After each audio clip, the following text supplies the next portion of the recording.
Hi there, everybody. I hope the sound is better. Some said it was very low last time. Got no idea where that is. Well, it's just like one day to go, really, now until Tuesday, the big day. We've had Trump rallies today in Pennsylvania, having another in North Carolina. And I think there were two in North Carolina today. I can't remember where the first one was. Pennsylvania. Well, anyway, whatever. Things are really building. So, what I want to discuss today is how things look. A lot of people talking about polls narrowing, which is quite predictable. Polls always narrow going into the last day. There's nothing really that unusual in that. Betting odds narrowing. But I'm still confident he's going to win. And I think it's very, very important because despite any of his failings, there's no doubt that a world with that person being hailed as the most powerful person in the world, when obviously she wouldn't be, would be quite demeaning and shocking for everybody and would represent something that I know no supporters on my channel aspire to in terms of the outcomes. Now, obviously, we know what happened last time, and it could easily happen again. Will it happen? I think this time they were kind of complacent. I think they thought that they'd tamed the orange-haired phenomenon and that he was no longer a threat. But I think he's gained confidence going to all the rallies and he's beginning to experience a lot of feedback from his core base and has changed his stance. He's definitely gone from saying, oh, nuke Iran kind of thing, to being, we've got to have peace. We must have peace. When he was in doing an impromptu kind of, I don't know if he was in a bar or some kind of pub in Dearborn, Detroit. He did a rally in Warren, Detroit, and he did an impromptu kind of thing in Dearborn. Dearborn. Little question. I can't give you a prize, but comments, please. Dearborn. Why is that important? Anyway, so he was asked about Gaza, and he said, we've got to have peace. We've got to have a ceasefire, which is good. Any time he's talking about peace and not pushing the envelope when it comes to Iran is great. That's good news. That's the Trump we like. That's the Trump we support. Okay, so that's all great. Been making great sounds about net zero in his rallies. I mean, he is the one person who cops onto that really well. I mean, he's talking about how, they want to have electric tanks because, it's really important to be environmentally friendly as you blast your way into a town. And he said these batteries are so heavy, they literally have to have a trailer pulling the damn battery.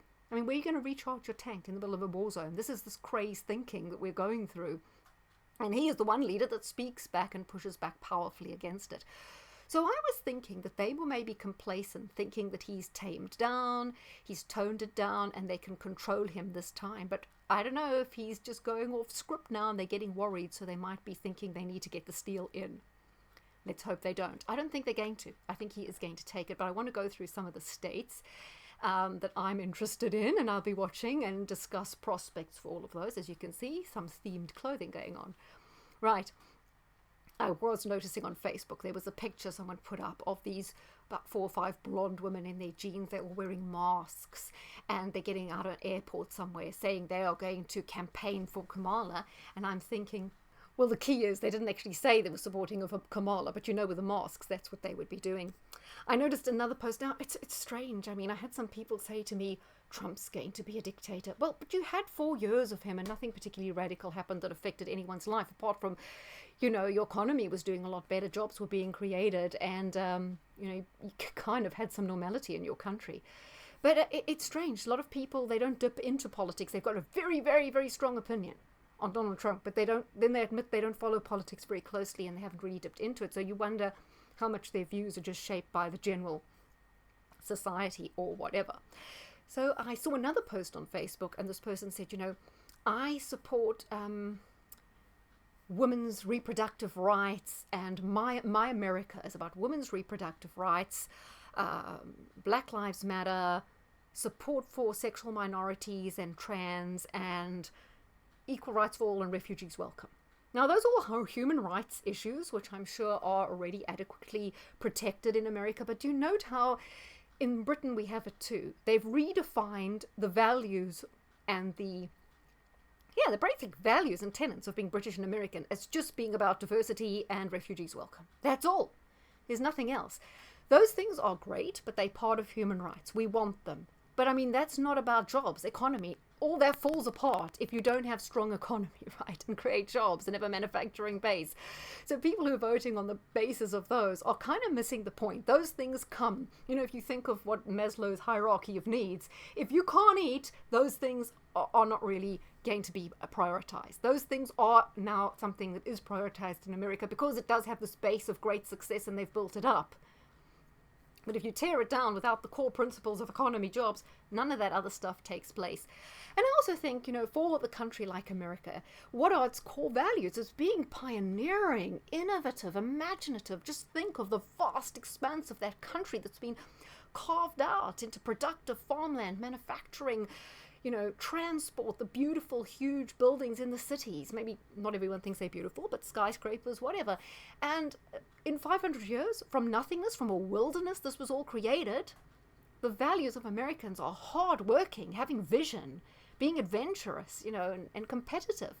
And I think over here in Britain, the values are being stoic, being tough, gritty, determined, also very adventurous. Britain, the country that sailed around the world, conquered places. Well, not a lot of people like that, but exploring is a very big part of British culture.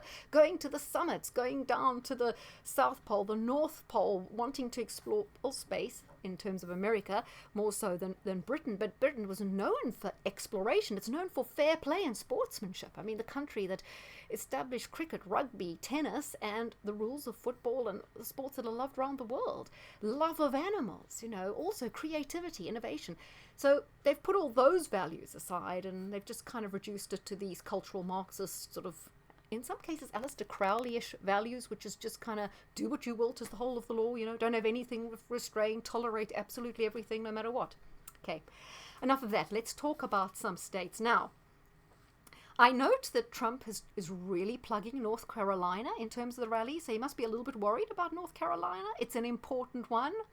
We're going to watch that one. He seems to be fairly confident on Arizona and even Nevada, but I think it's because Kari Lake's doing so much work in Arizona. Maybe that's taken the pressure off him.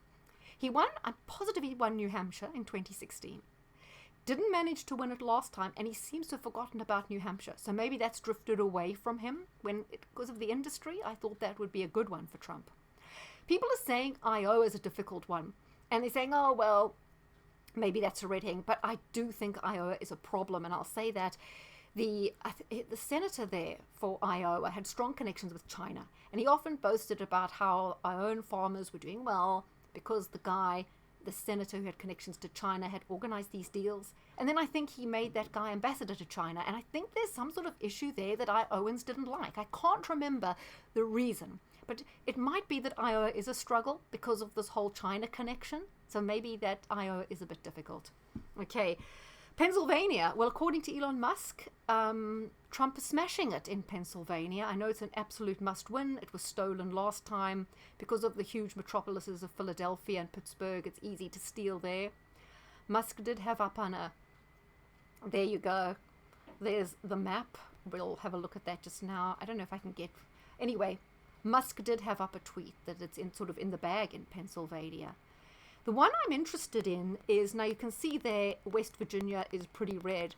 He did a rally in Virginia. Now, in 2020, Virginia was tending towards Trump. Now, it's a very blue state. But that night on 2020, he was almost winning Virginia before the steal came in. So maybe he thinks there's a chance in Virginia. It's blue at the moment. It's been a blue state. He could flip it. It's an interesting one to watch. Obviously, Colorado's out of the question, along with California, Oregon, Washington. I think Arizona and Nevada are in the bag. New Mexico, I don't think he can flip that. Too difficult. Definitely think he can take Michigan and Wisconsin. Done a lot of rallies. I think he can pretty much take those. West Virginia, we've done. Yeah, Wisconsin. Talk of New York, there's a lot more support coming in for him in New York, but pretty much impossible to flip because it's, again, the huge city of New York. So many people from all over the world there. I think in New York, upstate, a lot of support for Trump. And apparently in the Bronx, a lot of places, cost of living killing people, they are getting more into Trump. But so many Republicans have moved down to Florida, which means Florida is now no longer a swing state because all the Republicans from New York went down there. So it's easier to win Florida. Pretty much impossible to win New York. Someone mentioned New Jersey. I'd say that's a hard one, but we will watch it, see if he has relatively better numbers there. And I think that's it for the roundup. Illinois, because of the Chicago area, pretty much impossible. And Minnesota, he did a rally in Wisconsin, but I think that's also a tough one to win.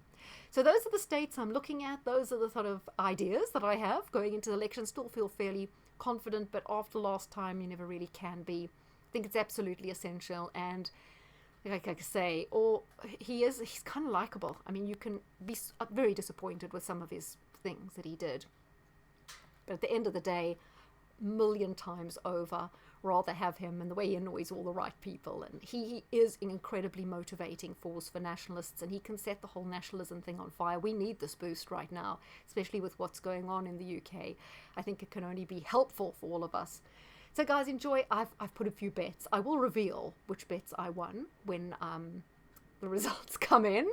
I've taken a few kind of trifecta ones where you've done 3 states in one. I've put a bet on Nevada, Michigan and Wisconsin as well. And I took an outlier bet on New Hampshire, which I now think has maybe drifted away. But anyway, we'll see. I'm looking, he's doing 4 rallies tomorrow. I wonder if he'll finish off in Michigan like he did the year he beat Hillary. That final one, I think it was Grand Rapids, was pretty amazing. But yeah, another election draws to a close. Extremely important one. Remember, Neptune goes into Aries. The last time it went to an Aries, it was American Civil War. So if maybe he does win, maybe they can't bring out the steel because the numbers are too huge, and they try and create another kind of rumpus and division in the country because they just can't afford him to disrupt this train they got going. When you think the whole woke thing with Kamala's out of control, I mean, they've got everything sewn up. All their talking points, she's totally controlled. He is a wild card. He remains a wild card. Sometimes he disappoints us. Sometimes I think sometimes he confuses them too, because he's got that Gemini. You never know when he's being sincere and when he isn't. I think his heart's in the right place. Apparently, when he moved into the White House, he had the bust of Andrew Jackson and Patton, General Patton. That's kind of encouraging, isn't it? Okay, guys, I will see you all soon. Enjoy election night. UNN are covering it, so I recommend their coverage. David Clues is really, really good. Please hop over to UNN, Unity News Network. It's on Rumble and DLive. They give great coverage, so I can highly recommend them. And as I say, they're going to be starting at 10. You can watch, obviously, InfoWars. I think quite a few other places will cover it, or I would obviously avoid the mainstream. Take care, guys, and enjoy.